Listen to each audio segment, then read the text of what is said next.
सभी को जय मसीह की स्वागत है हमारे इस चैनल में आप सभी मसीह और भाई बहनों का। तो आज के मैं इस टॉपिक में बात करने जा रहा हूँ जो भी है। तो आज इस टॉपिक में जो भी बात करने वाला हूँ, तो जैसे कि मैं कहने वाला हूँ कि जिसे परमेश्वर बोलते हैं कि अब हमें परमेश्वर के वचनों को हमें गौर से देखना पड़ेगा और इस तरह हमें चलना है, उसमें कैसे चलना है और हमें क्या चीज़ को खोजना चाहिए। तो आज मैं इस वचन में दिखाता हूँ आपको कि पूरे डिटेल से क्या करना है हमें। तो जैसे हम देखेंगे कुलुस्सियों की पुस्तक में 3 अध्याय 5 से लेकर हम इसे 10 आयत तक इसमें देखते हैं। 10 आयत तक इसे देखते हैं। जैसे कि कुलुस्सियों के पुस्तक 3 अध्याय हम 5 से 10 वचन तक इसे देखते हैं। इसमें क्या बताया गया है कि मतलब जो परमेश्वर है, हम एक जीवन किस प्रकार हमें जीना चाहिए, एक मसीह को जीवन कैसा होना चाहिए, इसके विषय में मैं बात करने वाला हूं ताकि आप लोग इस चीज़ को जान सके। क्योंकि अगर आप जानेंगे नहीं तो आप चल कैसे पाएंगे, इसलिए मैं इस टॉपिक को बात करता हूं। तो जैसे लिखा गया है को इसीलिए अपने उन अंगों को मार डालो जो पृथ्वी पर है, अर्थात व्यभिचार, अशुद्धता, दुष्कामना, बुरी लालसा और लोभ को, जो मूर्ति पूजा के बराबर है। तो परमेश्वर हमें ये बताते हैं कि जैसे कि हमें जो हमारा अंग है, जो पृथ्वी बोलते हैं कि जो अपने उन अंगों को मार डालो जो पृथ्वी पर है। इसका मतलब परमेश्वर उस अंग को बात कर रहे हैं जैसे कि हमारे जीवन में जो भी कार्य है वो कार्य है, जैसे कि हमारे अंदर व्यभिचार भरा है, दुष्कामना भरा है, मतलब बुरे बुरे काम जो भी हमारे अंदर जो भरा है, ये पृथ्वी पर का सारी काम है। ये बुरा जो भी काम है, व्यभिचार है, ये लड़ाई झगड़ा जो भी है, दुष्कामना है, बुरी जो लालसा है।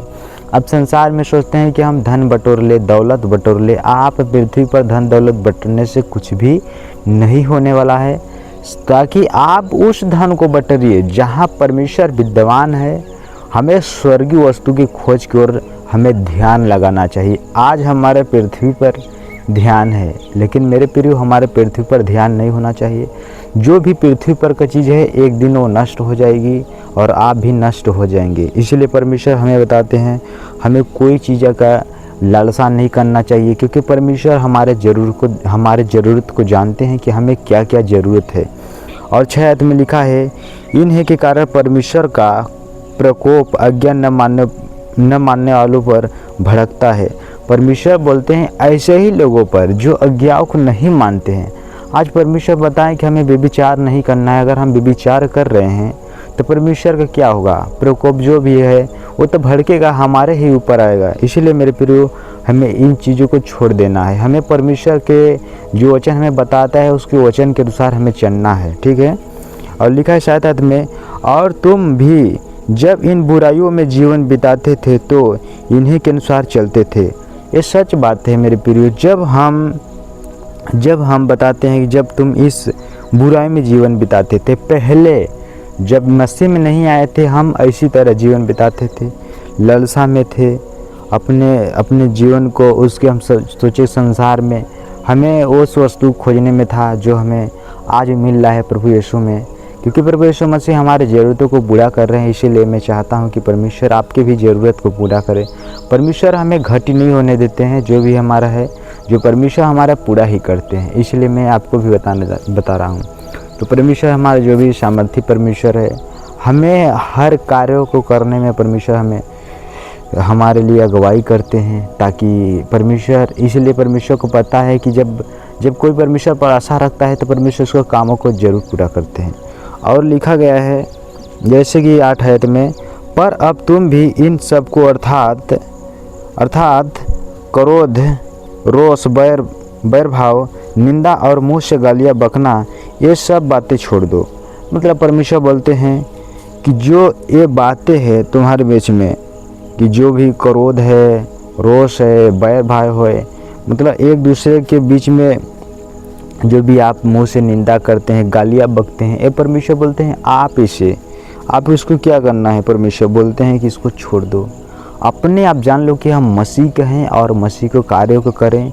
और मसीह जब हम कार्य कर रहे हैं तो ये हमारे अंदर मुंह से जो गालियाँ निकलती है, इस गालियों को हम छोड़ दें। क्योंकि ये गालियाँ एक मसीह को शोभा नहीं देता है। अगर आप इन चीज़ों को बोलेंगे तो आपको लोग क्या कहेंगे? यही कहेंगे कि आप बुरे इंसान हैं मेरे प्रियो। इसीलिए मैं लोगों को कहता हूँ कि अगर आप गलत बात बोल रहे हैं, गलत शब्द बोल रहे हैं, गलत शब्दों का उपयोग कर रहे हैं, इसका मतलब आप गलत हैं, ठीक है। आपकी कहते हैं जैसे कोई वस्तुओं का आप कैसे पहचान सकते हैं, उसको फल से पहचान सकते हैं। तो आप जानिए फल जो आप बोल रहे हैं यही आपका फल है, यही आपका वचन है। आप कैसे हैं? कहते हैं ना किसी को कपड़े पर जज मत करो, क्योंकि कपड़ों में कुछ भी नहीं रखा है। उसको हाई चाल पर ध्यान करो, वो कैसा चलता है, क्या करता है, अपने जीवन किस प्रकार कैसा बोलता है, अपने जीवन किस प्रकार चलता है, उसको आप देखिए ना। आप उनको कपड़ों को मत देखिए। हम देखते हैं सारा संसार में लोग कपड़ों को जज करते हैं, लेकिन कपड़ों को जज मत करिए। हर एक मसीह को तो पता होना चाहिए कि हमें कपड़ों पर किसी को जज नहीं करना चाहिए, हमें उसके काम पर जज करना चाहिए, ठीक है। और लिखा है 9 आयत में, एक दूसरे से झूठ मत बोलो, क्योंकि तुमने पुराने मनुष्यत्व को उसके कामों समेत उतार डाला है। मतलब हमें एक दूसरे के पास झूठ भी नहीं बोलना चाहिए। हमारा पड़ोसी खास क्यों ना हो, हमें उससे झूठ नहीं बोलना चाहिए, क्योंकि परमेश्वर बोलते हैं कि हमने पुराने मनुष्यत्व को उतार दिया। जो पुराना मनुष्य था, हमारा जीवन था, पुराना चाल चलन था, उस हम जीवन को उतार दिए हैं अपने अंदर से। तो हमें एक नए मनुष्य की तरफ मतलब एक नए मनुष्य के जैसे हमें चलना है मेरे प्रियो। इसलिए परमेश्वर बोलते हमें उसको उतार डालें, मनुष्य मतलब पुराने जो भी चाल चलन है। और 10 आयत में लिखा है, और नए मनुष्यत्व को पहन लिया है, जो अपने सृजनहार के स्वरूप के अनुसार ज्ञान प्राप्त करने के लिए नया बनता जाता है। मतलब हमें उस एक नया जीवन को पहन लेना है, मतलब नए मनुष्यत्व को पहन लेना, ताकि नए मनुष्यत्व जो है हम नए जैसे कार्य करें, अपने जीवन को चलाएं, एक नई जिंदगी। क्योंकि आप जानते हैं जो कोई मसीह में आता है वो तो सब संसार के लिए मर जाता है, सारा संसार के लिए मर जाता है। हम मसीह के लिए अब जीना, इसी के लिए मरना होता है। तो इसीलिए हमें उस कार्यों को करना चाहिए जो मसीह के बाइबल में जो बताए हैं पौलुस की, आज भी हम उस तरह चलते हैं। तो मेरे प्रियो हमें भी उसके तरह चलना है, जैसे यीशु मसीह बताएं जैसा मसीह का स्वभाव था वैसा तुम्हारा भी स्वभाव होना चाहिए, ठीक है।